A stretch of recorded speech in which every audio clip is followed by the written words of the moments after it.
चलिए प्रोसेस चालू करें तुरंत। सरफेस केमिस्ट्री काफी सारा और काफी बढ़िया हम लोगों ने पढ़ लिया है। शीट मैंने आपको दे दी 150, 200, 400 क्वेश्चंस की। जितना मैक्सिमम हो सके बैठ करके क्वेश्चंस कीजिए, है ना। ऑलमोस्ट लगभग सारे क्वेश्चंस आपसे बन जाएंगे। थोड़ा बहुत कोई यहाँ वहाँ होता है तो उसको ढूंढने की कोशिश करो, है ना। बनेंगे, सिंपल क्वेश्चंस हैं। तो आज जो हमें स्टार्ट करना है वो है ट्रांजिशन मेटल्स। बहुत ही प्यारी सी यूनिट है। अब ट्रांजिशन मेटल की बात क्या है, किसे आप जी गुड आफ्टरनून। तो नहीं, कहां स्टार्ट कर पाए।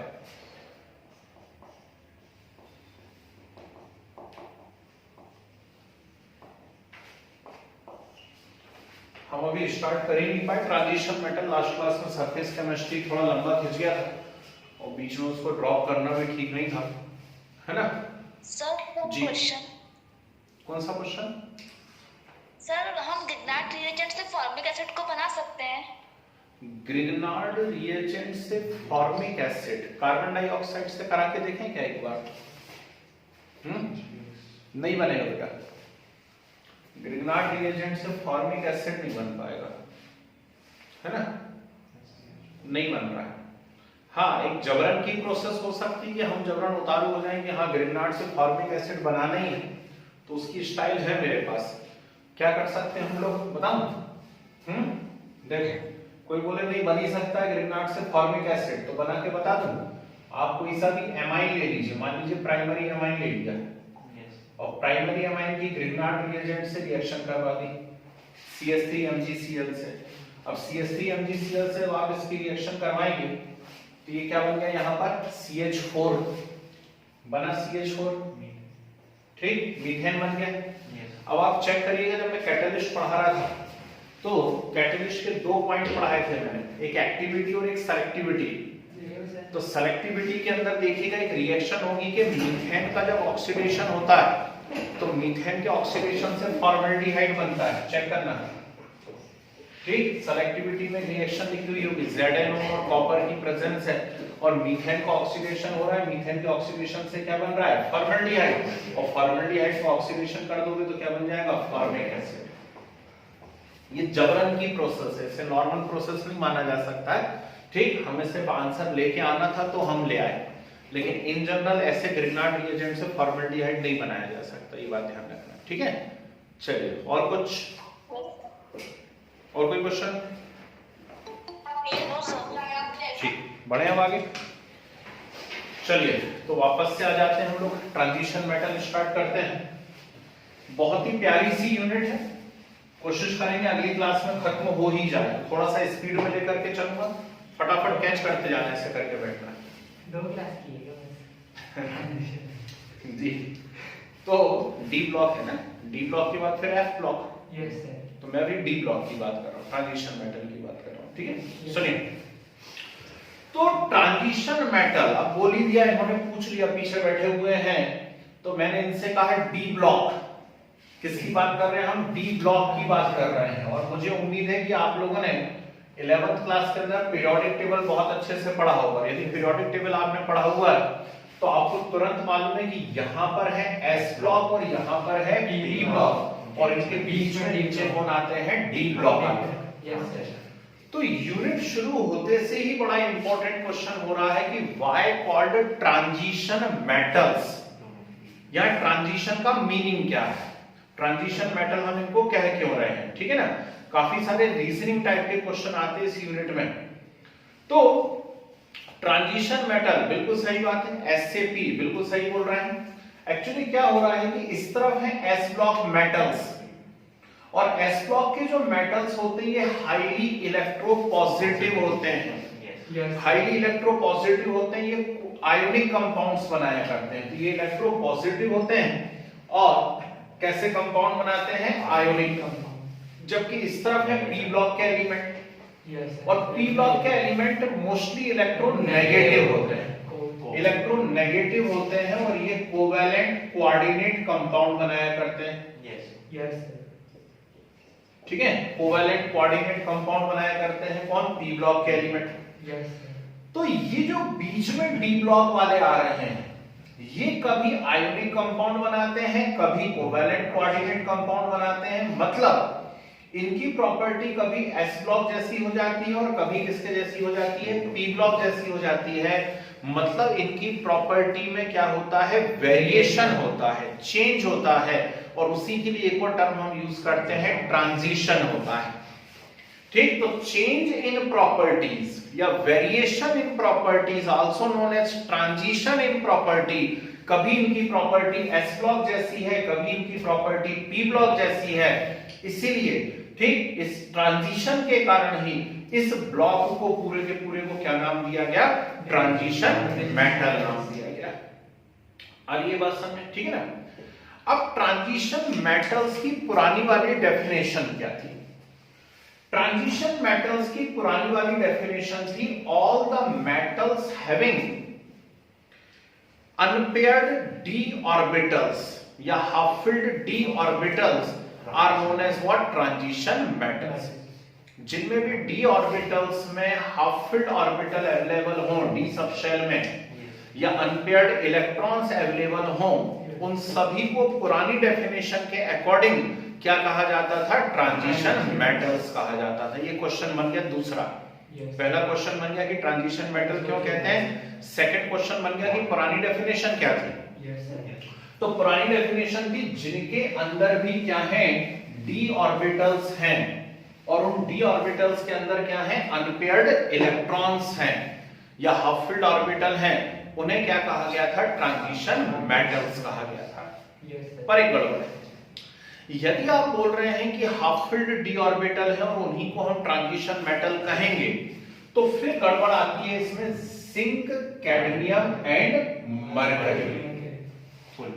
जिंक, कैडमियम और मरकरी के साथ क्या प्रॉब्लम आ रही है, यदि आप जिंक का इलेक्ट्रॉनिक कॉन्फ़िगरेशन बनाते हैं तो जिंक का इलेक्ट्रॉनिक कॉन्फ़िगरेशन आता है 3d10 4h2, आता है 3d10 4h2। कैडमियम का आता है 4d10 5h2, मरकरी का आता है 5d10 6h2। समझ रहे बात को? तो कुल मिला के यहाँ पे बहुत ही इंटरेस्टिंग बात पता पड़ी कि जिंक, कैडमियम और मरकरी के अंदर क्या आ रहे हैं, D10 आ रहे हैं, और D10 कॉन्फ़िगरेशन है, यानी ये तो फुलफिल्ड कॉन्फ़िगरेशन है। जबकि हमारी डेफिनेशन बोल रही थी कि जिनमें हाफ फिल्ड d ऑर्बिटल होते हैं वही ट्रांजिशन मेटल्स होते हैं। तो हम क्या करें, या तो दो काम हो सकते हैं, उस डेफिनेशन को यदि सही मान रहे हो तो जिंक, कैडमियम, मरकरी को कहीं और रखो, फिर आप उसे डी ब्लॉक में नहीं रख सकते, और यदि इन्हें डी ब्लॉक में रखना चाहते हो तो फिर डेफिनेशन को चेंज करो। दो ही ऑप्शन है हमारे सामने, है ना। तो हुआ क्या कि मॉडर्न पीरियोडिक टेबल में जिंक, कैडमियम और मरकरी के लिए कहीं और पोजीशन नहीं है, वो आएंगे तो वहीं जहां पे अभी उनकी पोजीशन रखी गई है। तो फिर हम क्या करें, हम उनकी पोजीशन चेंज नहीं कर सकते, कोई बात नहीं। यदि हम उनकी पोजीशन चेंज नहीं कर सकते तो हम क्या कर सकते हैं, तो फिर हम अपनी डेफिनेशन को चेंज कर सकते हैं। ठीक, तो डेफिनेशन जब हम चेंज करेंगे, सो व्हाट इज न्यू डेफिनेशन, जरूरत क्या पड़ी नई डेफिनेशन की, वो मैंने आपको बता दिया। बुक आप खोलेंगे तो आपको एक क्वेश्चन मिलेगा कि zinc, cadmium, mercury initially not include into transition metals, why. ठीक, तो उनको इनिशियली क्यों नहीं इंक्लूड करा गया था, आंसर हमें मिल गया क्योंकि उनके अंदर फुलफिल्ड d ऑर्बिटल होते हैं। So what is new definition, नई डेफिनेशन क्या है, तो नई डेफिनेशन है ट्रांजिशन मेटल्स की, all the metals having general electronic configuration n-1d12 ns122। ठीक, सुना मैंने क्या कहा, मैंने कहा all the metals having general electronic configuration n-1d12 ns122 are known as what, transition metals. ये न्यू डेफिनेशन है यहां पे। And what is n, n is number of period. What is n? n is number of period. Clear है बात? ठीक, तो दो तीन छोटे छोटे क्वेश्चंस हुए हैं इसमें। हमने देखा सबसे पहले ट्रांजिशन मेटल क्यों कहा जाता है, सेकंड देखा कि पुरानी डेफिनेशन क्या थी और जिंक कैडमियम मरकरी को क्यों नहीं इंक्लूड किया गया था, और फिर हमने देखा कि न्यू डेफिनेशन क्या है और उसके अकॉर्डिंग हम कैसे सारे एलिमेंट्स को मतलब including zinc cadmium mercury transition metal में हम उनको शामिल कर सकते हैं। क्लियर है बात? ठीक है। अब आगे बात आती है classification of transition metal. Actually classification से ज्यादा सही टर्म है ट्रांजिशन सीरीज बोलना। ये कहां से चालू होते हैं? ये 4th पीरियड से चालू होते हैं और 7th पीरियड तक पहुंचते हैं। क्लियर है बात? तो यदि आपको पीरियोडिक टेबल याद है तो बहुत खुशी की बात है, फिर आप बहुत आराम से कर पाओगे। यदि याद नहीं है तो फिर थोड़ा सा संघर्ष रहेगा, तो फिर आप अपने हिसाब से करिए। जैसे मुझे तो याद है पीरियोडिक टेबल और मुझे बहुत अच्छे से पता है कि जो फोर्थ पीरियड है, जो फोर्थ पीरियड है उस फोर्थ पीरियड को मैंने याद किया हुआ है सक्टिव कर्मन फीकोनी कॉज से। ठीक, सक्टिव कर्मन फीकोनी कॉज। आपके पास कोई और तरीका हो तो आप दूसरे तरीके से भी याद कर सकते हैं, ठीक है ना। मैं सिर्फ यहाँ ट्रांजिशन मेटल लिख रहा हूं, नहीं तो आप कहोगे वो तो पूरा था कक्का सक्टिव कर्मन फीकोनी कॉज। हम कक्का यानी पोटेशियम कैल्शियम की बात नहीं कर रहे हैं, हम सिर्फ ट्रांजिशन एलिमेंट्स की बात कर रहे हैं। ठीक, सक्टिव कर्मन फीकोनी कॉज, सक्टिव कर्मन फीकोनी कॉज। यदि आप ध्यान से देखेंगे तो आपको पता पड़ेगा कि एटॉमिक नंबर 21 से एटॉमिक नंबर 30 तक टोटल 10 एलिमेंट्स इस सीरीज के अंदर आ रहे हैं। ठीक है, एटॉमिक नंबर 21 से लेकर के एटॉमिक नंबर 30 तक के टोटल 10 एलिमेंट्स यहां पर आ रहे हैं सक्टिव कर्मन फीकोनी कॉज। ठीक, नेक्स्ट 5th पीरियड पर हम लोग पहुंचते हैं और 5th पीरियड पे यदि हम पहुंचते हैं तो हमें एक लाइन अचानक याद आती है, याजर नमोटिक रूरा पर अगकड़। ठीक है, जिन्हें याद नहीं है मुझे लगता है उन्हें थोड़ी सी मेहनत करनी चाहिए। तो वो लाइन मुझे याद आती है, याजर नब मोटिक रू रा पड़ अग कड़। यदि आपके पास कोई और तरीका है तो उस तरीके से याद करिएगा, हमें याद होना चाहिए तरीका कोई सा भी हो। ठीक, तो याजर नमोटिक रूरा पड़ अगकड़, याजर नमोटिक रूरा पड़ अगकड़ एंड याजर नब मोटिक रूरा पड़ अगकड़। Is it clear? ठीक, वाई इज इट्रियम, वाई कौन है? इट्रियम, और इसका एटॉमिक नंबर कितना है? इसका एटॉमिक नंबर है 39। एंड व्हाट इज कड? सीडी, कैडमियम, सीडी, इसका एटॉमिक नंबर है 48।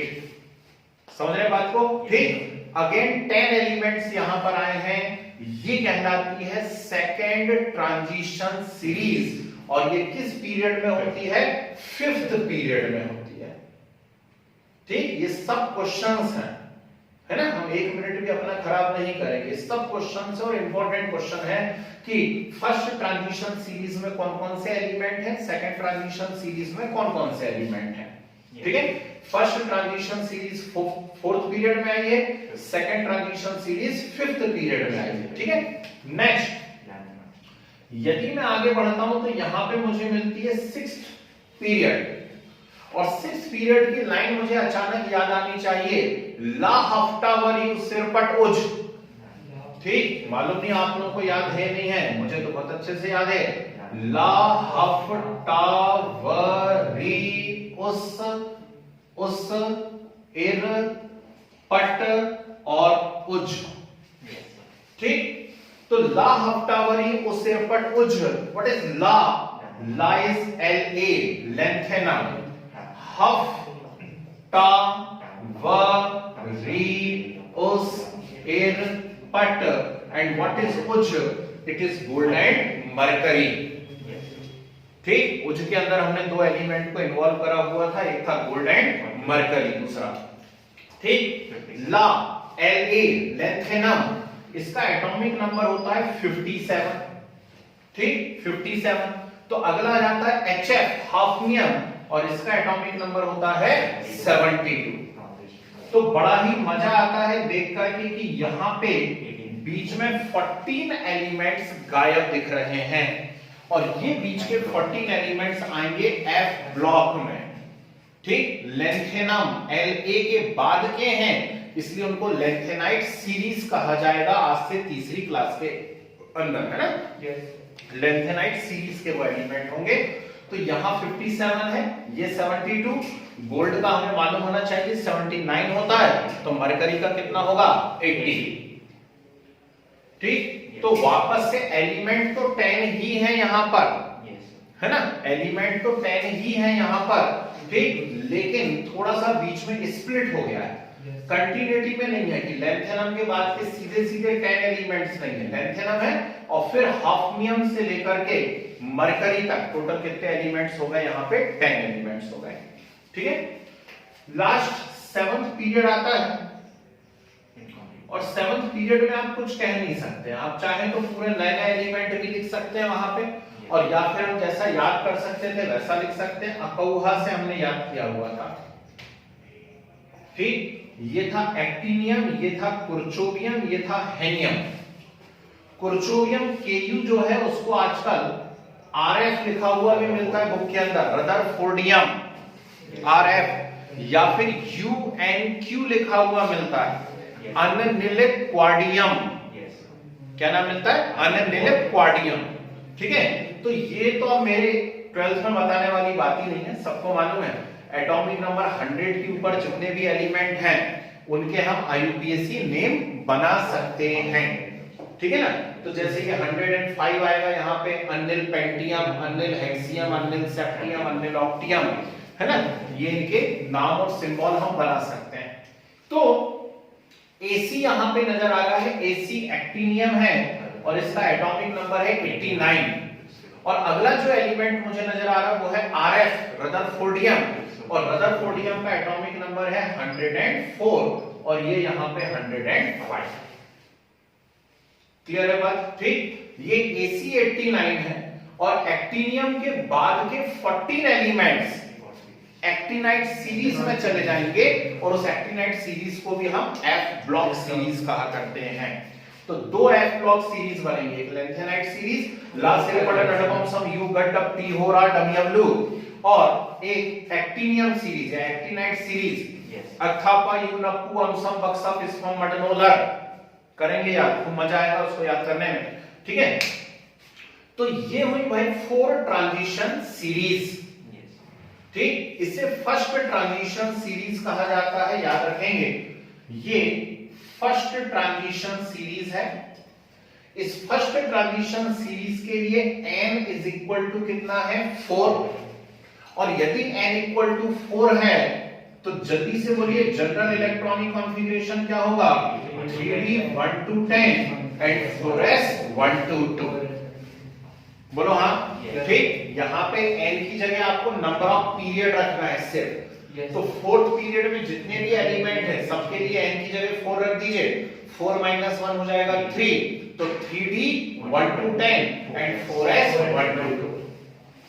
आगे बात समझ? ठीक, सेकंड ट्रांजिशन सीरीज आपको नजर आ रही है, वो 5th पीरियड में है। ठीक, हम समझ गए इसमें n इज इक्वल टू कितना आएगा 5, और यदि n इक्वल टू 5 आएगा तो ये हो जाएगा 4d 1 to 10 and 5s 1 to 2। कोई डाउट? ठीक, same for this one, n equal to 6 तो 5d 1 to 10 and 6s 1 to 2, और n इज इक्वल टू 7 तो जल्दी से बोल दो 6d 1 to 10 and 7s 1 to 2। आगे यहां तक बातें समझ में कोई दिक्कत तो नहीं? इस सीरीज में लास्ट इलेक्ट्रॉन जो है वो 3d सबशेल में जाता है, इसलिए फर्स्ट ट्रांजिशन सीरीज जो आपके पास है उस फर्स्ट ट्रांजिशन सीरीज को हम लोग 3D सीरीज भी कहते हैं, 3D series. Same for this one, 4D series, 5D series and 6D series. आई यहां तक बात समझ में? अब एक इंटरेस्टिंग बात सुनो और हमेशा इस बात पे पकड़ा रखना है। एस ब्लॉक एलिमेंट, एस जो सबशेल होती है, एस सबशेल के अंदर मैक्सिमम कितने इलेक्ट्रॉन एंटर कर सकते हैं? 2 जा सकते हैं, मैक्सिमम 2 इलेक्ट्रॉन। इसीलिए एस ब्लॉक में केवल 2 ग्रुप हैं, केवल 2 ग्रुप हैं। पी सबशेल में मैक्सिमम 6 इलेक्ट्रॉन जा सकते हैं, इसलिए पी ब्लॉक में कितने ग्रुप्स हैं? 6 ग्रुप्स हैं। डी में मैक्सिमम कितने इलेक्ट्रॉन एंटर कर सकते हैं? 10, इसलिए डी में कितने ब्लॉक हैं यहाँ पे या कितने ग्रुप हैं? 10 ग्रुप्स हैं। सेम फॉर एफ, एफ में कितने जाएंगे? 14, इसलिए 14 एलिमेंट गए लैंथेनाइड और एक्टिनाइड सीरीज में। अब अगली इंटरेस्टिंग बात, एस ब्लॉक में जितने भी एलिमेंट्स हैं उनमें वैलेंसी इलेक्ट्रॉन एस सबशेल में जाता है। जाता है। पी ब्लॉक में जितने भी एलिमेंट हैं हीलियम को छोड़ के, है ना, हीलियम को छोड़ के, हीलियम 1s2 है, तो हीलियम को छोड़ के पी ब्लॉक में जितने भी एलिमेंट हैं उनमें वैलेंसी इलेक्ट्रॉन कहां जाता है? पी। तो बताओ डी ब्लॉक में वैलेंसी इलेक्ट्रॉन कहां जाता है? डी ब्लॉक में वैलेंसी इलेक्ट्रॉन कहां जाता है? डी में वैलेंसी इलेक्ट्रॉन एस में जाता है, ठीक है। डी ब्लॉक नाम जरूर है लेकिन डी में एक्चुअली वैलेंसी इलेक्ट्रॉन कहां पर जाता है? एस में जाता है। कैसी मजेदार बात है, ठीक भाई। जो बाहर होगा वो वैलेंसी कहलाएगा। आपने लिखा इसको 3d10 4s2, तो 3d10 4s2 यदि आप लिख रहे हैं, खुद सोचें, यहां पर न्यूक्लियस है, न्यूक्लियस के बाद ये first shell, second shell, third shell, fourth shell, ऐसी होगा, ठीक है ना जी। तो यहां पे थर्ड शेल में कौन आ जाएगा? 3D, तो 4s कहां पर आएगा? फोर्थ शेल में आएगा, नहीं आएगा? तो बोलो बाहर कौन है? 4s। कैसी मजेदार बात है, ठीक। लेकिन इसमें दूसरा इंटरेस्टिंग फैक्ट ये होता है कि एस, वैलेंसी एस और डी सबशेल के बीच में एनर्जी गैप बहुत कम होता है। फिर से सुनना स्टेटमेंट, वैलेंसी एस और जो डी सबशेल है इनके बीच में जो एनर्जी गैप है वो बहुत कम होता है। That's why d electron also act as valency electron. आ गई बात समझ में? एक्चुअली आप थोड़ा सा ऊपर लेवल का कोई एग्जाम देंगे तो कभी इनको वैलेंसी इलेक्ट्रॉन नहीं कहा जाता है, डी को, इनको पिनल्टीमेट इलेक्ट्रॉन्स कहा जाता है। क्या बोलते हैं? पिनल्टीमेट। और पिनल्टीमेट का मतलब क्या होता है? सेकंड लास्ट, सेकंड लास्ट, ठीक है ना। तो ये इंटरेस्टिंग फैक्ट है ना। ये कहां काम आने वाला है? जब आप इलेक्ट्रॉनिक कॉन्फ़िगरेशन बनाएंगे, ठीक।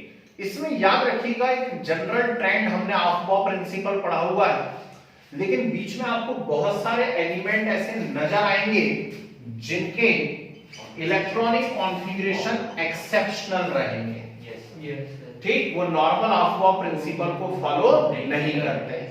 और क्या गड़बड़ होती है और क्यों होती है मैं नहीं बताऊंगा, इसके लिए आप 11th क्लास का वीडियो देखिए उठा करके स्ट्रक्चर ऑफ एटम में, कि क्या 2 रीजन होते हैं एक्सेप्शनल बिहेवियर के। हम अभी बात नहीं कर सकते उसके बारे में। तो यहां पे बहुत सारे एक्सेप्शन है, ये भी एक्सेप्शन है, ये भी एक्सेप्शन है। कुछ के डिटेल एक्सप्लेनेशन है, कुछ के नहीं है, कुछ का कहीं कोई एक्सप्लेनेशन नहीं है कि ऐसा क्यों हो रहा है ना।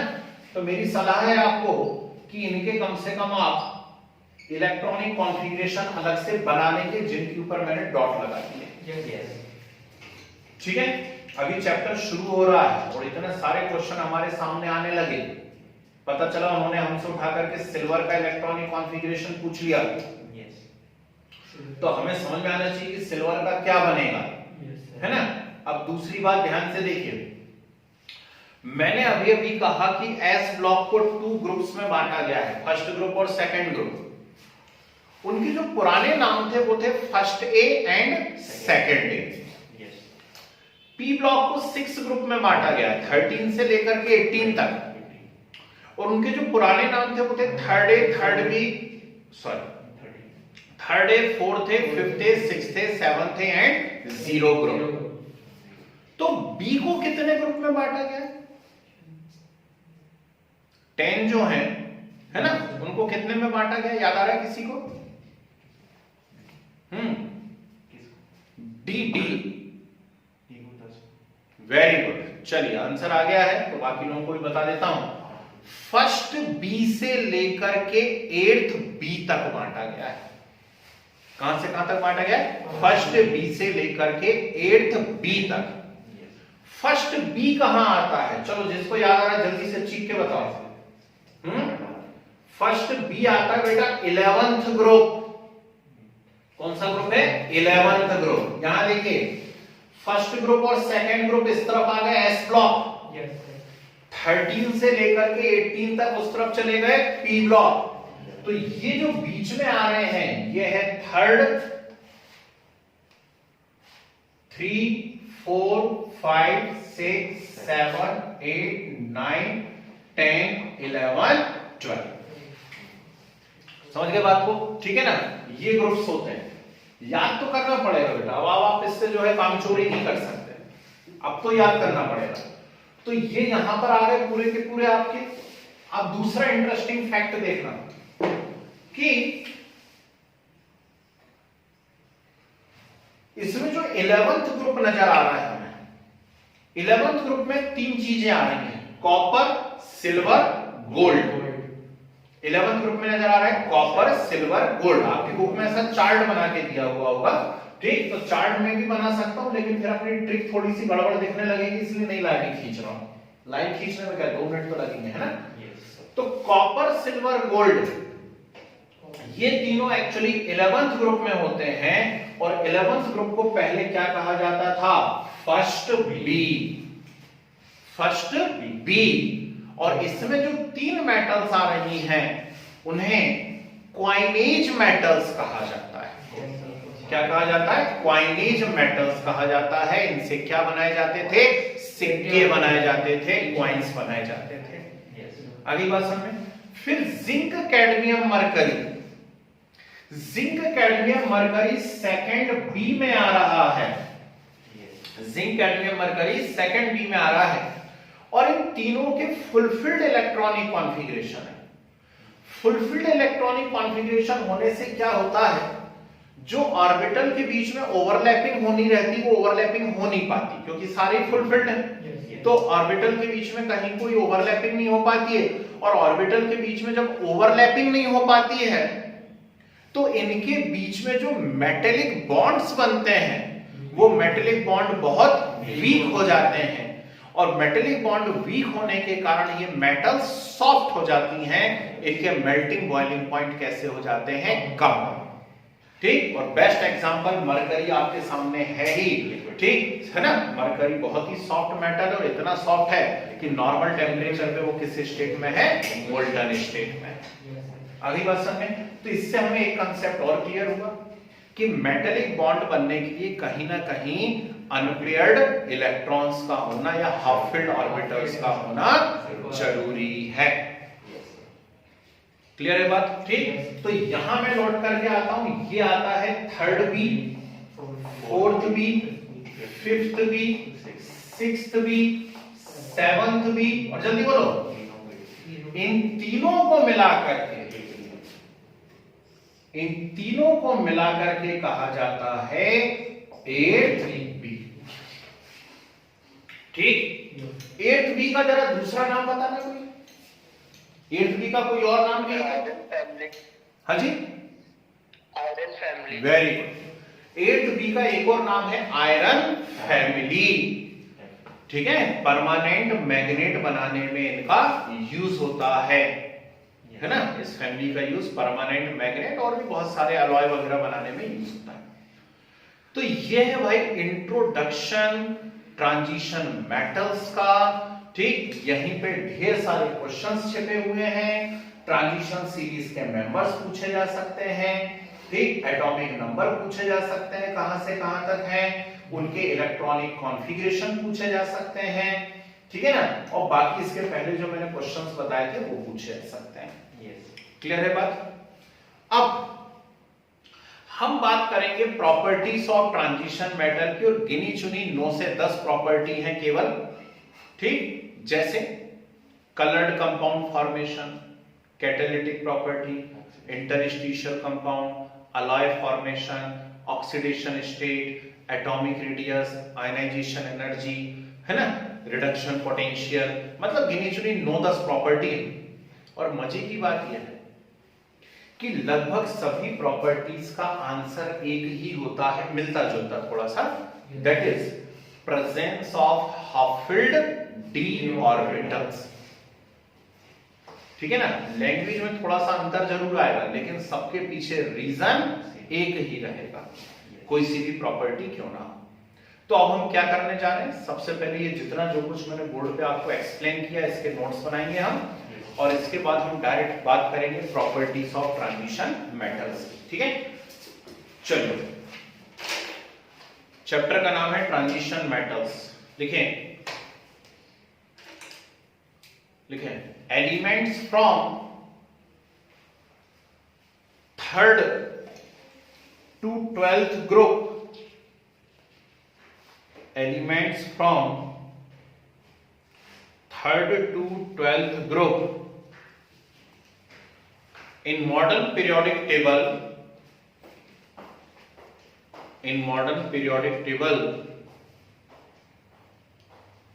are called transition metals,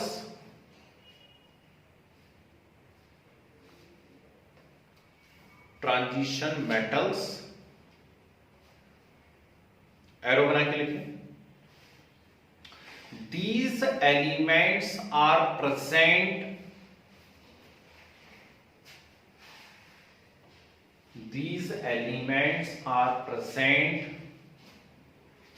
in between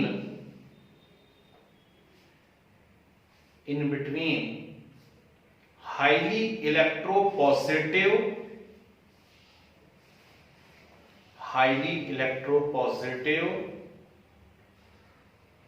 S block metals,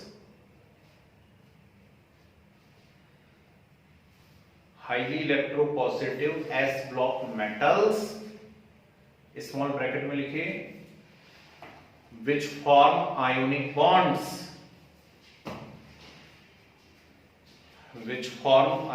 bonds, bracket close, and highly electronegative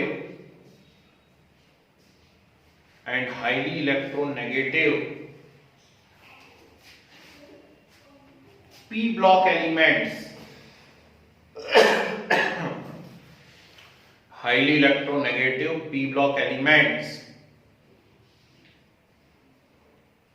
bracket में लिखो, which form covalent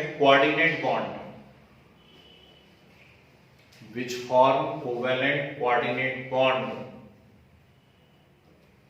ठीक है, bracket close. These metals, arrow बना के लिखो, these metals show similarities in properties with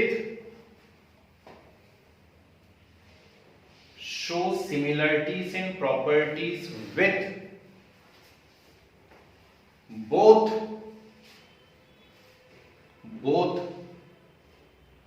S and P block elements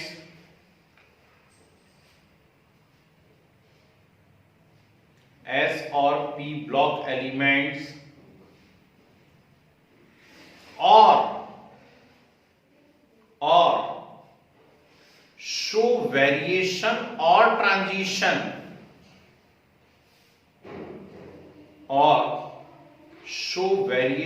or transition in properties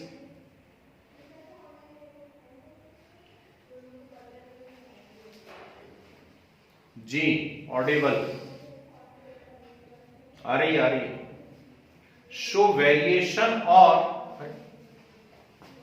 क्या बात हो गई, एक मिनट होल्ड करो।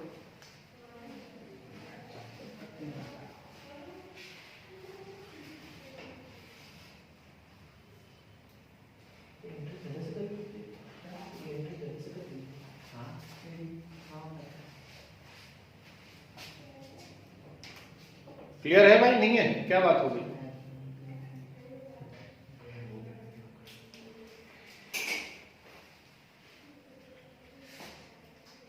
हाँ जी,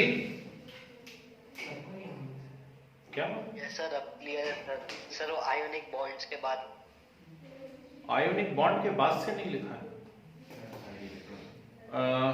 एस ब्लॉक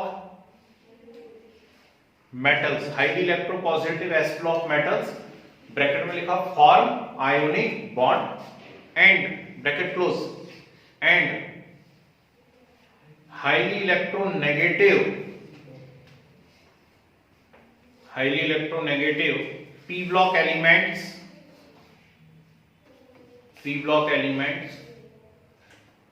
ब्रैकेट में लिखा form covalent coordinate bond.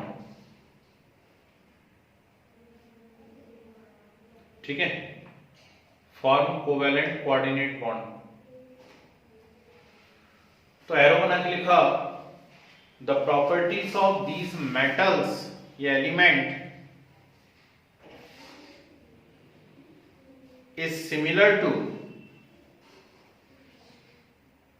the properties of these elements are similar to both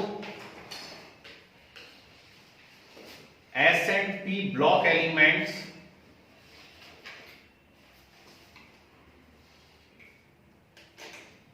or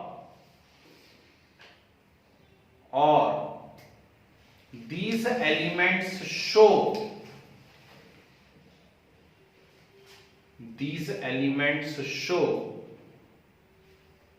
variation or transition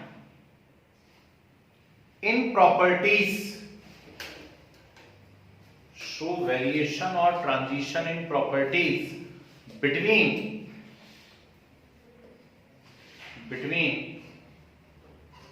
S and P block elements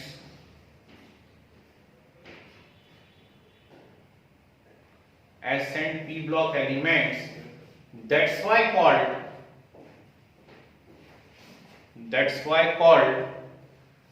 transition metals. That's why called transition metals. ठीक है, arrow बना के लिखिए वापस से। According to older definition,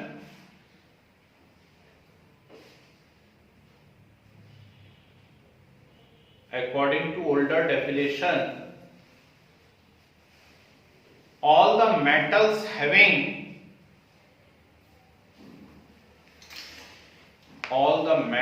having half-filled d orbitals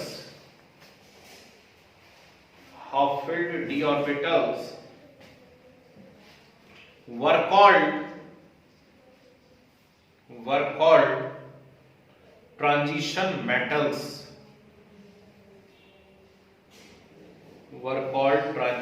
metals. फिर arrow बना के लिखिए, but according to this definition,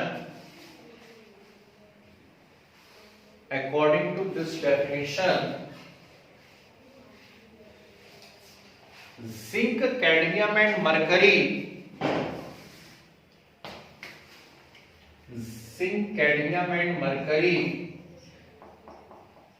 cannot include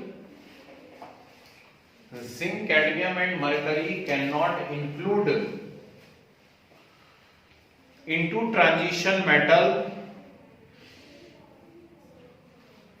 into transition metal because having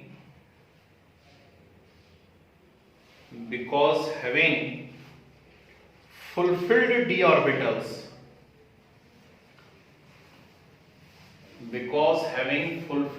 orbitals, ठीक है, एरो बना के लिखिए। So according to modern definition,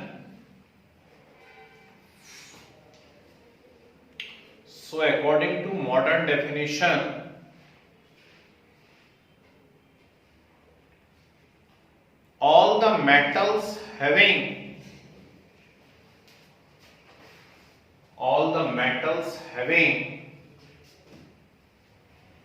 general electronic configuration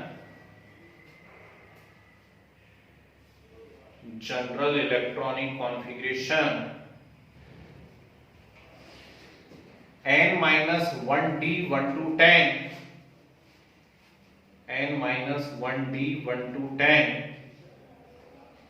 ns 1 to 2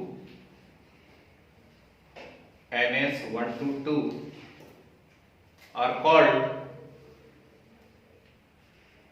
transition metals.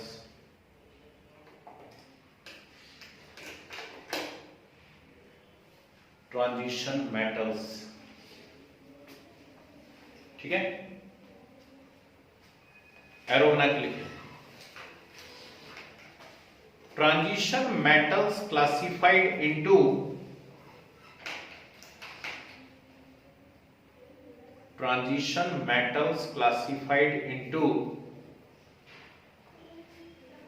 following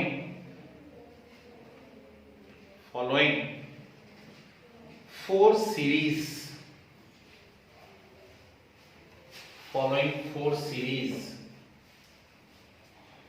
First transition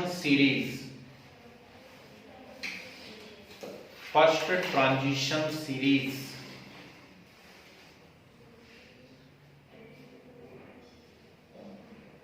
लिखो इसको। Present in fourth period,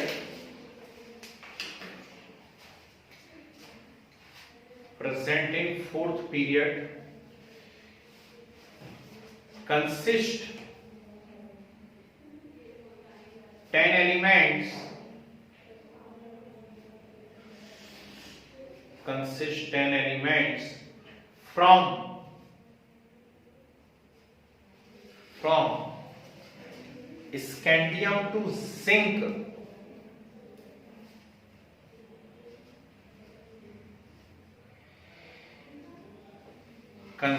10 elements from scandium to zinc, and their valency electron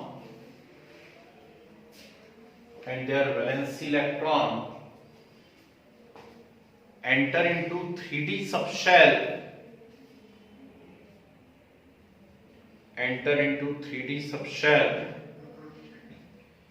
that's why also called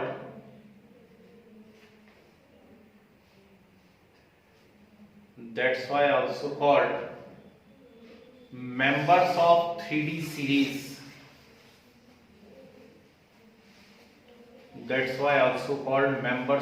3D series. ठीक है, फिर heading करिए second transition series. लिखना पड़ेगा, points मालूम होने चाहिए सब, है ना। तो लैंग्वेज के फॉर्म में भी मालूम होना चाहिए, और ये आप एक स्क्रीनशॉट ले लेंगे, नोट्स में लिख लेंगे, तो ये भी मालूम होना चाहिए। सेकेंड ट्रांजिशन सीरीज देखिए, present in fifth period,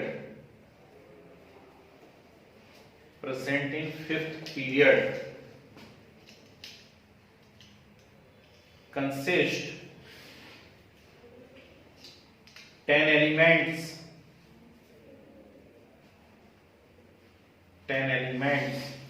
from yttrium, y अकेला लिख लो, y to cadmium, Cd 48, also called 4D series, also called 4D series. ठीक है, next third transition series, third transition series लिखिए, present in sixth period, present in sixth period, consist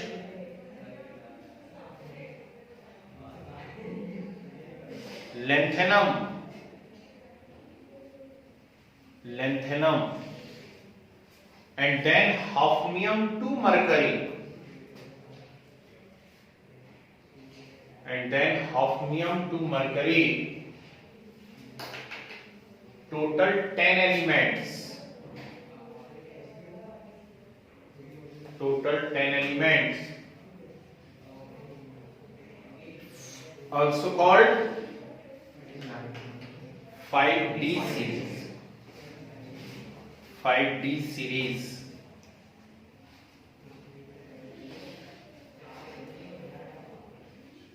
ठीक है, next, next लिखिए fourth transition series,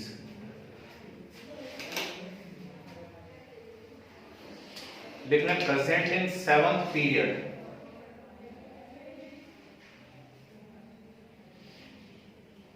present in seventh period. अब incomplete अब बोलना तो नहीं चाहिए, नए नए एलिमेंट आर्टिफिशियली सिंथेसाइज हो गए हैं, बुक के अंदर आपको लिखे भी मिलेंगे बहुत सारे एलिमेंट 115 तक 120 तक, है ना, ठीक, लेकिन वो सब सिंथेटिक एलिमेंट्स हैं, है ना, कईयों की हाफ लाइफ बहुत ही कम है, ठीक, सब लैब के अंदर बनाए गए एलिमेंट्स हैं, इसलिए हम इसके बारे में ज्यादा कुछ लिखेंगे नहीं, बस इतना सा लिख देंगे, present in seventh period and also called 6D series. हाँ, कुछ की हाफ लाइफ बहुत कम है, कुछ की बहुत ज्यादा है, अलग अलग टाइप से 6D सीरीज। ओके, चलो, तो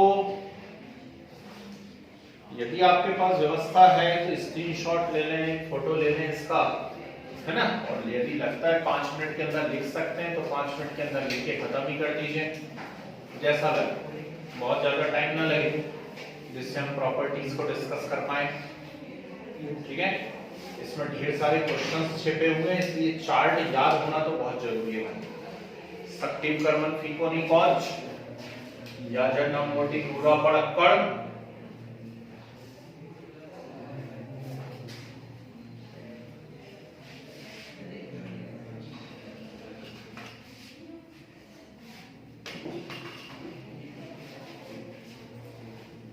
ठीक है,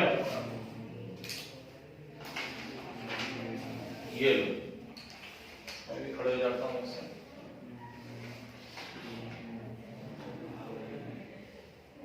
ले ले स्क्रीनशॉट, जो लोग ले रहे हैं स्क्रीनशॉट ले लो, इतनी देर में तो लिख डालते हैं वैसे, ठीक है, कुछ बच्चे लिख रहे हैं तो 2-3 मिनट होल्ड भी कर सकते हैं।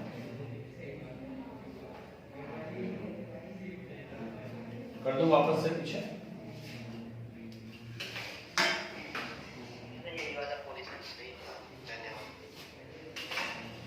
ऐसा, चलो ठीक है,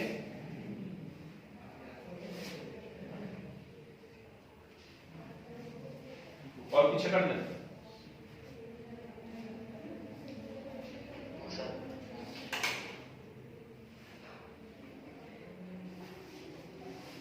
दो मिनट होल्ड करें, कुछ लोग लिख रहे हैं।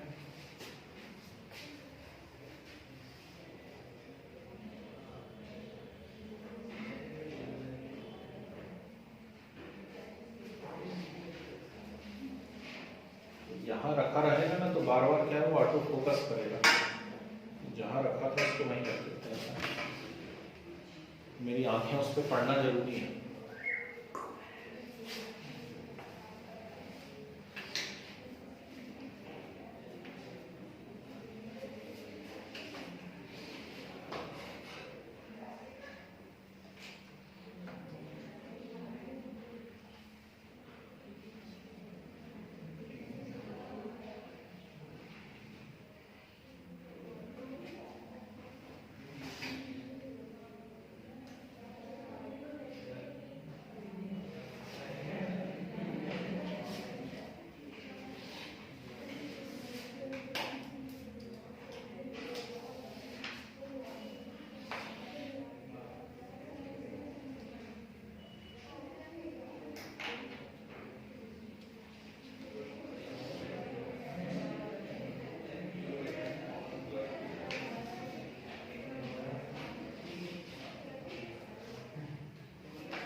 गया भाई?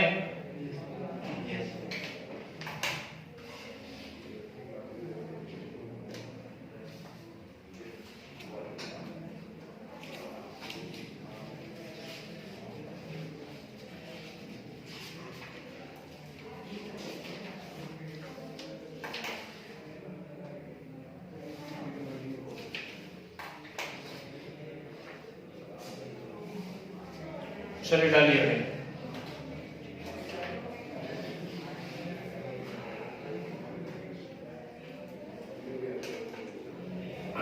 Properties of transition metals. अब नहीं कहते, हालांकि उनकी प्रॉपर्टी में बहुत वेरिएशन होता है, लेकिन फिर भी आप उनको स्यूडो ऐसा ट्रांजिशन मेटल नहीं बोला करते हैं, है ना। और जिंक, कैडमियम, मरकरी का एक्चुअली क्या है, इनर्ट गैस कॉन्फ़िगरेशन अलग चीज होती है, ठीक। हाँ, स्यूडो इनर्ट गैस कॉन्फ़िगरेशन आप टर्म यूज कर सकते हैं, जैसा हम लोगों ने डाइपोल मूवमेंट पढ़ते समय लिखा है, जिनमें स्यूडो इनर्ट गैस कॉन्फ़िगरेशन होता है वो ज्यादा कोवेलेंट होते हैं, ठीक, compare to real inert gas configuration, ऐसा लिख सकते हो आप लोग, ठीक है। चलिए, प्रॉपर्टीज ऑफ ट्रांजिशन मेटल्स डाली हेडिंग। रीजन मैं पहले ही बता चुका हूं, सबकी प्रॉपर्टी जो है, जितनी भी प्रॉपर्टी, सबका रीजन ऑलमोस्ट वही है, हाफ फिल्ड डी ऑर्बिटल्स, ठीक। तो नेचुरल बात है, जिनमें फुलफिल्ड होगा वो कुछ अलग बातें बताएंगे हटके। तो फर्स्ट हेडिंग डालिए, coloured ion formation. Coloured ion formation जी, दो प्रॉपर्टीज एक साथ बताता हूं, उसके हम लोग नोट्स बनाएंगे, है ना। तो 10 प्रॉपर्टी है, 5 पेयर में अपना काम हो जाएगा। सुनिए, most of the transition metals and their compounds are coloured, ठीक। फिर से सेम स्टेटमेंट रिपीट कर देते हैं, most of the transition metals and their compounds are coloured. और इनके कलर होने के पीछे रीजन क्या है? वेरी गुड, ठीक, बहुत बढ़िया एक आंसर आया अभी स्क्रीन पे, borax bead test, 11th class 13th group, boron family, है ना, Na2B4O7.10H2O। उसे जब हम गर्म करते थे तो बीड बन जाती थी बोरिक एनहाइड्राइड की, और सोडियम मेटाबोरेट NaBO2 और B2O3, और जब उसको ट्रांजिशन मेटल के सॉल्ट के साथ गर्म किया जाता था तो बहुत ही सुंदर कलर की बीड यानी मोती बना करते थे, कलरफुल मोती। तो उससे हम ट्रांजिशन मेटल्स को पहचाना करते थे। बहुत बढ़िया। तो सारे के सारे तो नहीं बोलना चाहिए, most of the transition metals are coloured. और कलर का रीजन क्या है? तो नेचुरल सी बात है, जब आप कलर के रीजन को ढूंढने जाएंगे तो एक सिंपल सी बात ये पता पड़ेगी, E is equal to hc by lambda, ठीक, E equal to hc by lambda। तो विजिबल रेडिएशन की जब लाइट पड़ती है, ठीक, तो उससे वैलेंसी इलेक्ट्रॉन उस लाइट की एनर्जी को एब्सॉर्ब करते हैं, एब्सॉर्ब करके हायर एनर्जी लेवल में जाते हैं, और इसीलिए हमें डिफरेंट कलर्स नजर आते हैं। इनके साथ एक बहुत ही मजेदार बात जुड़ी हुई है कि इनके जो इलेक्ट्रॉन्स हैं उनका ट्रांजिशन T2G और EG के बीच में भी हो सकता है। तो हमें ये बेसिक मालूम होना चाहिए कि कभी भी इलेक्ट्रॉन यदि लोअर एनर्जी लेवल में है तो लोअर एनर्जी लेवल से वो क्या करेगा, एनर्जी को एब्सॉर्ब करेगा, एब्सॉर्ब करके कहां जाएगा, हायर एनर्जी लेवल में, लेकिन तुरंत अपनी सारी की सारी एब्सॉर्ब एनर्जी को वो रिलीज करेगा, और एनर्जी को रिलीज करके, एब्सॉर्ब एनर्जी को रिलीज करके वो ग्राउंड स्टेट में वापस आ जाएगा, ठीक है ना। तो जब वो वापस लौटते समय एनर्जी को रिलीज करता है, उसी समय हमें क्या दिखाई देते हैं, कलर्स दिखाई देते हैं। क्लियर है बात, ठीक। तो एब्सॉर्ब वेवलेंथ अलग होती है, और जो ट्रांसमिटेड कलर है वो कलर अलग होता है, ठीक। एक अलग वेवलेंथ को एब्सॉर्ब करेगा, और जो कलर उसका रिलीज होगा या ट्रांसमिट करेगा वो कलर अलग होता है, ये बात हम जानते हैं, ठीक। ये T2G और EG क्या खेल है, बहुत से बच्चों को शायद ना मालूम हो, तो मैं बता देता हूं। D सबशेल की हम बात कर रहे हैं, और D सबशेल में कितने ऑर्बिटल्स होते हैं, 5, होते हैं 5 ऑर्बिटल। इनमें से dxy, dyz और dzx, इनको क्या कहा जाता है? T2g, ठीक है ना। और dx² y² एंड dz², इन्हें क्या कहा जाता है? Eg। ये लोअर एनर्जी है और ये हायर एनर्जी है, ठीक। तो इलेक्ट्रॉन जरूरी नहीं कूद करके एक शेल से दूसरी शेल में ही जाएं, वो with in a shell T2g और Eg के बीच में भी क्या कर सकते हैं? जंप कर सकते हैं। T2g से कूद के Eg में चले गए और फिर Eg से वापस लौट के कहां पे आए? T2g। इस वेरिएशन, इस ट्रांजिशन में भी क्या हो सकता है? एनर्जी रिलीज होगी, और एनर्जी रिलीज होगी तो हमें डिफरेंट कलर्स दिखाई देते हैं। आगे बात समझे, ठीक। तो जब आप हेलोजन पढ़ रहे थे, है ना, तो मुझे अच्छे से याद आ रहा है कि मैंने आपको बताया होगा पीली, हरी, पीली, लाल, भूरी, बैंगनी, बताया था कुछ ऐसा। और एक मुन्सन कलर व्हील बताया था। Yes sir. ठीक, मुन्सन कलर व्हील क्या था? ये मुन्सन कलर व्हील, यहाँ इंडिगो को छोड़ के हमने बाकी सारे कलर ले लिए थे, ठीक। ऐसे देखिए, तो यदि कोई ट्रांजिशन मेटल रेड कलर को एब्सॉर्ब करता है, रेड को एब्सॉर्ब करता है, तो रेड का कॉम्प्लीमेंट्री क्या है? ग्रीन। तो वो हमें कैसा दिखाई देगा? ग्रीन। यदि कोई मान लीजिए ब्लू को एब्सॉर्ब कर रहा है तो कैसा दिखाई देगा? ऑरेंज। येलो को कर रहा है तो वायलेट, वायलेट को कर रहा है तो येलो। क्लियर है बात, ठीक। तो ये हम लोगों ने वहां भी ऑलरेडी पढ़ चुके हैं, मुन्सन कलर व्हील मैंने बताया हुआ आप लोगों को, है ना। और इस प्रकार से ट्रांजिशन मेटल्स के क्या होते हैं? कलर होते हैं। क्लियर। तो रीजन क्या है? जो इसमें अनपेयर्ड इलेक्ट्रॉन्स हैं, वो अनपेयर्ड इलेक्ट्रॉन एनर्जी को एब्सॉर्ब करके हायर एनर्जी लेवल में जा रहे हैं, और जब लौट के वापस आ रहे हैं तो सारी एनर्जी को क्या कर रहे हैं? रिलीज कर रहे हैं। क्लियर है बात, ठीक। दूसरा क्वेश्चन ध्यान से सुनिएगा, इसी के अंदर हमसे पूछता है बी पॉइंट, Sc+3 और Ti+4 और Cu पॉजिटिव और Zn+2, ठीक है। क्या पूछ लिया हमसे? हमसे पूछ लिया उन्होंने कि Sc+3 और Ti+4 और Cu पॉजिटिव और Zn+2 आर कलरलेस, ठीक। तो कहेगा why, क्यों भाई कलरलेस क्यों है? तो थोड़ा सा भी यदि आपका कंसेप्ट क्लियर है तो आपके दिमाग में पिक्चर सेट हो गई होगी कि स्कैंडियम का एटॉमिक नंबर है 21, और 21 आएगा 3d14s2, आएगा 3d14s2, लेकिन यहां है Sc+3, तो वो तीनों इलेक्ट्रॉन पर उसमें कोई भी अनपेयर्ड इलेक्ट्रॉन नजर नहीं आता। स्कैंडियम के ठीक बाद टाइटेनियम है, वो 4 इलेक्ट्रॉन डोनेट कर देगा, कोई भी अनपेयर्ड नहीं बचेगा। Cu कॉपर का इलेक्ट्रॉनिक कॉन्फ़िगरेशन होता है 3d10 4s1, और यदि वो एक इलेक्ट्रॉन डोनेट कर देगा तो 3d10 हो जाएगा, कोई भी अनपेयर्ड इलेक्ट्रॉन नहीं है। आगे का स्टेटमेंट ध्यान से सुनना, कोई भी अनपेयर्ड इलेक्ट्रॉन नहीं है, and it is not possible to excite paired electron with the help of visible radiation। समझ गए? तो विजिबल लाइट में इतनी पावर नहीं है कि वो पेयर्ड इलेक्ट्रॉन को क्या कर सके? एक्साइट कर सके। इसलिए जिनमें भी अनपेयर्ड इलेक्ट्रॉन नहीं है वो सब हमें व्हाइट दिखाई देते हैं, कलरलेस।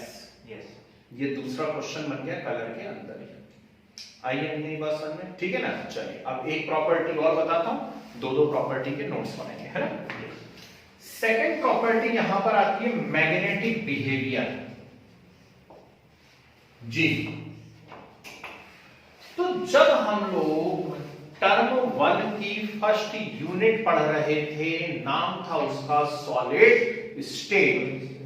तो सॉलिड स्टेट में मैंने आपको 5 टाइप के मैग्नेटिक बिहेवियर बताए थे, paramagnetic, diamagnetic, ferro, ferri and anti ferro. है ना। फेरो के बाद एंटी फेरो बताया था, फिर लास्ट में फेरी बताया था, Fe3O4 उसका एग्जांपल था, फेरी मैग्नेटिक। ठीक, डोमेन्स बन रहे थे, याद आ रहा है कुछ कुछ, क्या बन रहे थे, डोमेन्स बन रहे थे। उठा के देखो सॉलिड स्टेट को, ठीक तो मिलेगा आपको। और क्यूरी टेम्परेचर भी बताया था, है ना, जिस टेम्परेचर पर फेरोमैग्नेटिज्म लॉस्ट हो जाता है उसको हम लोग क्या बोलते हैं, क्यूरी टेम्परेचर बोलते हैं।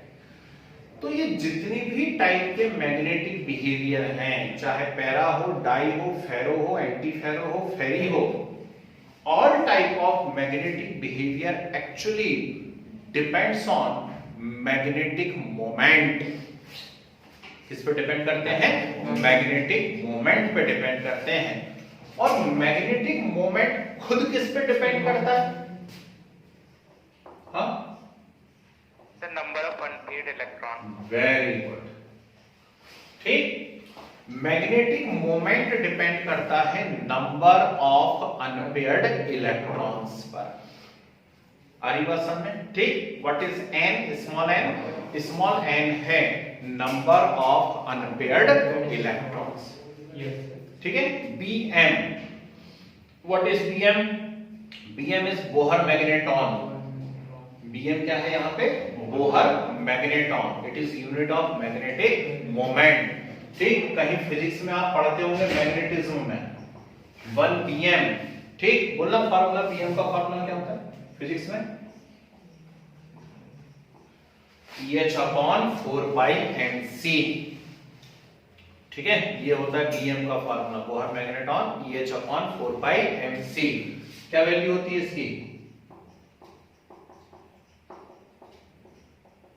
सर ये अभी पढ़ेंगे डीप टाइप चलो, के चैप्टर में, ठीक, कोई बात नहीं, है ना, पढ़ लोगे कभी ना कभी, मैग्नेटिज्म पढ़ोगे, है ना। दूसरे बैच में भी पढ़ाया था, उन्होंने तो सटासट आंसर बताया था, उनको तो याद था, आप लोगों को याद नहीं है, आश्चर्य की बात है। तो 11th क्लास का है वैसे, 11th क्लास में ये था atomic structure. Very good, atomic structure में भी था, बिल्कुल सही बता रहे हैं, ठीक। तो ये है, छोड़ो, मुझे इससे मतलब नहीं है, मुझे तो इससे मतलब है। तो मैग्नेटिक मोमेंट जो है वो किस पे डिपेंड करता है, नंबर ऑफ अनपेयर्ड इलेक्ट्रॉन्स पे। और जितने ज्यादा नंबर ऑफ अनपेयर्ड इलेक्ट्रॉन्स होंगे, मैग्नेटिक बिहेवियर भी उतना ही ज्यादा होगा, ठीक है ना। जैसे एक एग्जांपल की मैं बात करता हूं, मेरे पास है आयरन, कोई बताएगा आयरन का इलेक्ट्रॉनिक कॉन्फ़िगरेशन क्या होता है, वेरी गुड, बिल्कुल सही देखा, 3d6 4s2, यही होता है आयरन का इलेक्ट्रॉनिक कॉन्फ़िगरेशन। अब आयरन के दो फॉर्म बहुत फेमस हैं, one is ferrous and second is ferric, ठीक। तो यदि मैं Fe+2 बनाता हूं,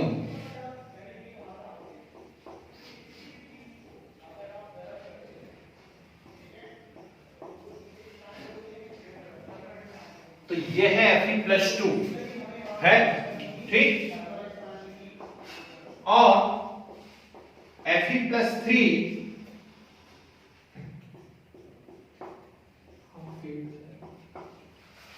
ये है Fe+3, समझ रहे हैं बात को, ठीक। ये 4s है और ये कौन है, 3d। आई या नहीं है बात समझ में, कोई दिक्कत तो नहीं इसके अंदर, पक्का है, ठीक है ना। अब जल्दी से जरा म्यू की वैल्यू बता दीजिए, इसमें नंबर ऑफ अनपेयर्ड इलेक्ट्रॉन कितने दिख रहे हैं आपको, 4। Fe+2 ferrous, number of unpaired electron कितने हैं, 4, तो √4 × 4 + 2, ठीक। तो अंडर रूट कितना आ रहा है, 24, है ना, तो ये आ रहा है √24 आ रहा है। जबकि यहां पर अनपेयर्ड इलेक्ट्रॉन कितने नजर आ रहे हैं, 5, ठीक। मुझे लग रहा है √35 है ना। तो यदि सिर्फ मैग्नेटिक मोमेंट की बात कर रहे हैं तो which one is more magnetic, Fe+3, क्योंकि उसका मैग्नेटिक मोमेंट कैसा है, लार्ज है।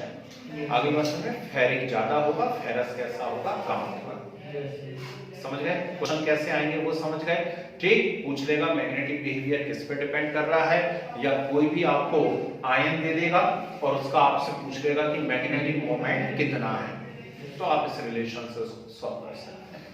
क्लियर है बात, ठीक। चलो पहले दो प्रॉपर्टी के नोट्स बनाते हैं। फर्स्ट हेडिंग आइए, कलर्ड आयन फॉर्मेशन। देखो, most of the transition metal most of the transition metal and their compounds are colored,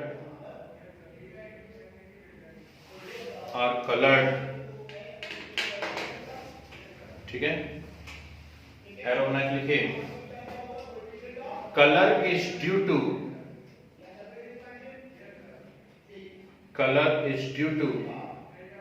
presence of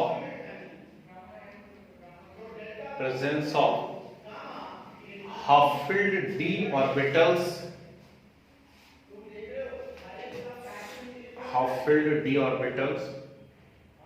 or unpaired electrons in d subshell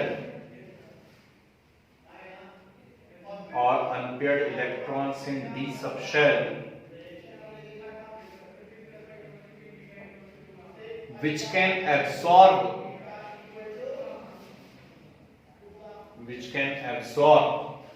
energy from visible radiation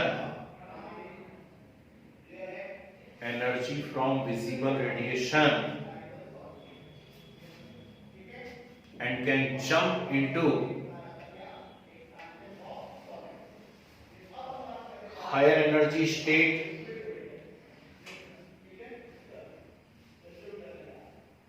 bracket में लेना, और from T2G to EG,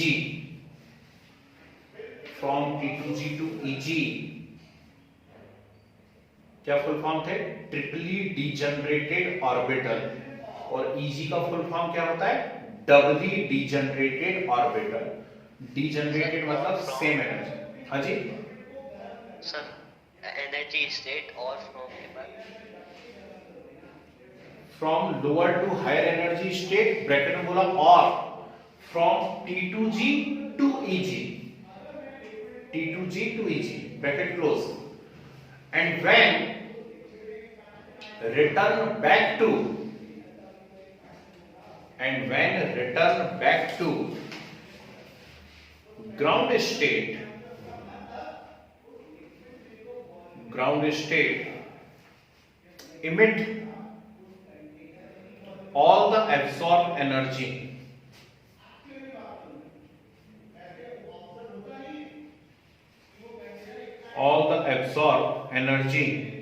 in form of radiation,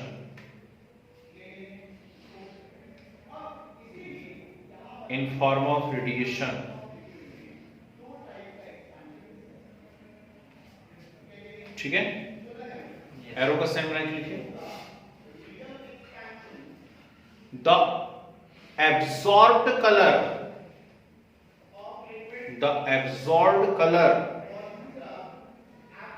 and the observed color are different and known as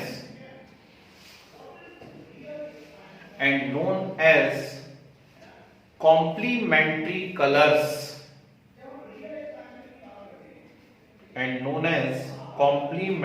colors, ठीक है। तो इसका detail लिखवाने की जरूरत नहीं कि कोई रेड एब्सॉर्ब करेगा तो ऐसा दिखेगा, ग्रीन एब्सॉर्ब करेगा तो ऐसा दिखेगा, ये व्हील अपन बना देंगे, है ना, एंड कॉल्ड कॉम्प्लीमेंट्री कलर्स, ठीक है। एरो का साइन बना के लिख लीजिए। EG का फुल फॉर्म है डबली डीजनरेट ऑर्बिटल, और T2G का फुल फॉर्म है ट्रिपली डीजनरेट ऑर्बिटल। ट्रिपली यानी 3, डीजनरेट यानी सेम एनर्जी वाले, और ऑर्बिटल मींस ऑर्बिटल। तो ये 3 ऑर्बिटल हैं सेम एनर्जी वाले, और ये 2 ऑर्बिटल हैं सेम एनर्जी वाले। तो 2 हैं तो डबली, और डीजनरेट यानी सेम एनर्जी वाले, ओके। चलिए, तो एक काम करिए, मैं कुछ लिखवा नहीं रहा हूं, आप सीधे से कलर व्हील को बना लीजिए।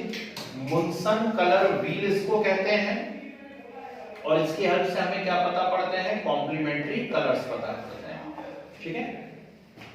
मुनसन कलर व्हील,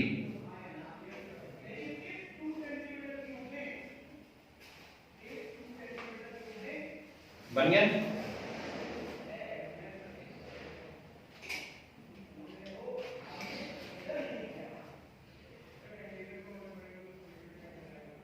जी, एरो बना के लिखे Sc+3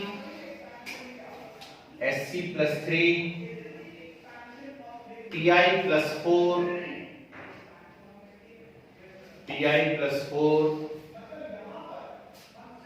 Cu positive Zn+2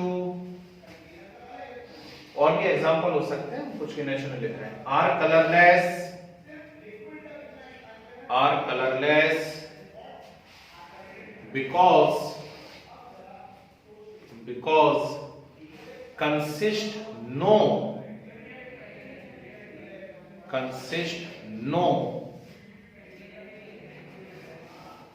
unpaired electron and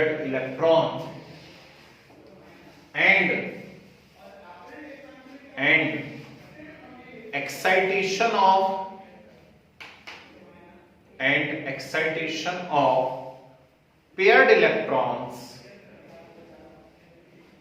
by visible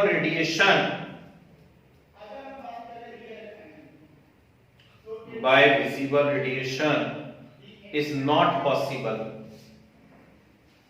and excitation of paired electrons by visible radiation is not possible. Okay, फिर एरो बना के एक और अच्छी बात लिखिए, कुछ कलर्स लिखवा देना। The colour of different transition metal ion, the colour of different transition metal ion, खास लिखवा रहा हूं, है? लिखो Mn+2 पिंक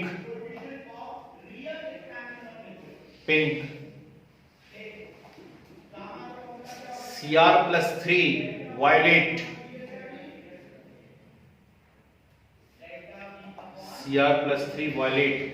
Fe+2 मालूम है तो सबको, ग्रीन विट्रियोल होता है ना, FeSO4.CH, Fe+2 ग्रीन, Fe+3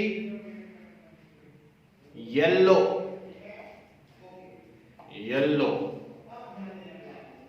और Cu+2 ब्लू विट्रियोल होता है ना, CuSO4.5H2 ब्लू। क्लियर? बस ज्यादा हमसे होने भी नहीं है, कॉपी भरने बुक देख के कोई मतलब नहीं है ना, जितने हम याद कर सके और जो अपने से कनेक्टेड है। भाई क्या हो गया है, KMnO4 आना है तो KMnO4 से Mn+2 बनने वाले, इसलिए Mn का लिखवा दिया। पोटेशियम डाइक्रोमेट आएगा K2Cr2O7, उससे Cr+3 बनेगा, इसलिए लिखवा दिया। आयरन सबसे ज्यादा यूज होने वाली मेटल है, इसलिए लिखवा दिया। ठीक, और ब्लू विट्रियोल हमें यूज होता रहता है। ओके, चलिए हेडिंग डालिए जरा, magnetic behaviour.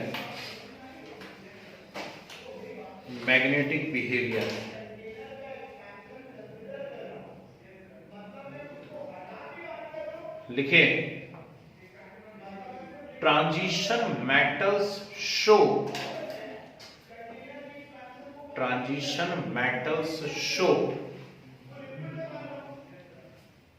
different magnetic behavior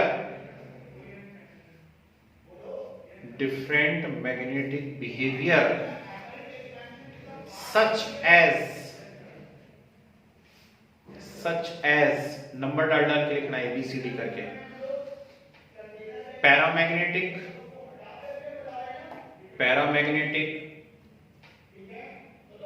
diamagnetic,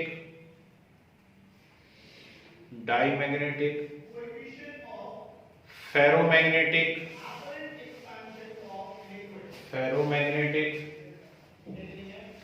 antiferromagnetic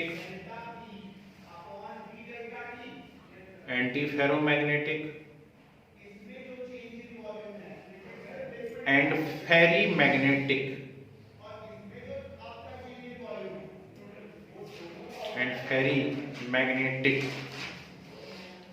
clear है बात?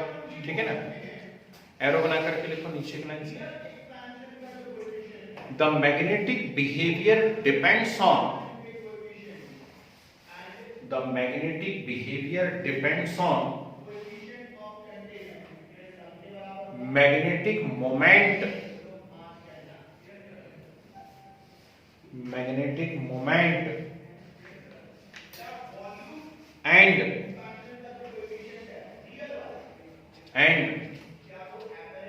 magnetic moment depends on, magnetic moment depends on number of unpaired electrons, number of unpaired electrons and determined by following relation, and determined by following relation। जी, ये right side का पूरा note कर डालिए जितना जो कुछ लिखा हुआ है।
क्लियर?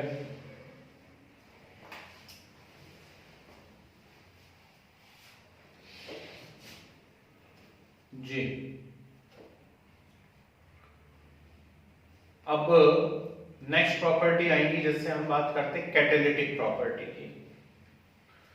तो कैटालिटिक प्रॉपर्टी में आपसे कहेगा transition metal are act as good catalyst why, है ना? क्यों यार? हाँ जी सर, Cu2 प्लस और Cu2 प्लस में मैग्नेटिक मोमेंट कैसे देखेंगे? Cu पॉजिटिव में कोई भी अनपेयर्ड इलेक्ट्रॉन नहीं है तो जीरो हो जाएगा, और Cu+2 के अंदर सिंगल अनपेयर्ड इलेक्ट्रॉन है, तो सिंगल अनपेयर्ड इलेक्ट्रॉन है Cu+ के अंदर। ठीक, तो बस कर लीजिए √n × n+2 से कितना आ रहा है देख लें उसको। ठीक है ना? चलिए, तो हम बात कर रहे थे यहाँ पर किसके बारे में? हम बात, हाँ, Zn+2 का भी जीरो हो जाएगा, कोई अनपेयर्ड इलेक्ट्रॉन नहीं है ना?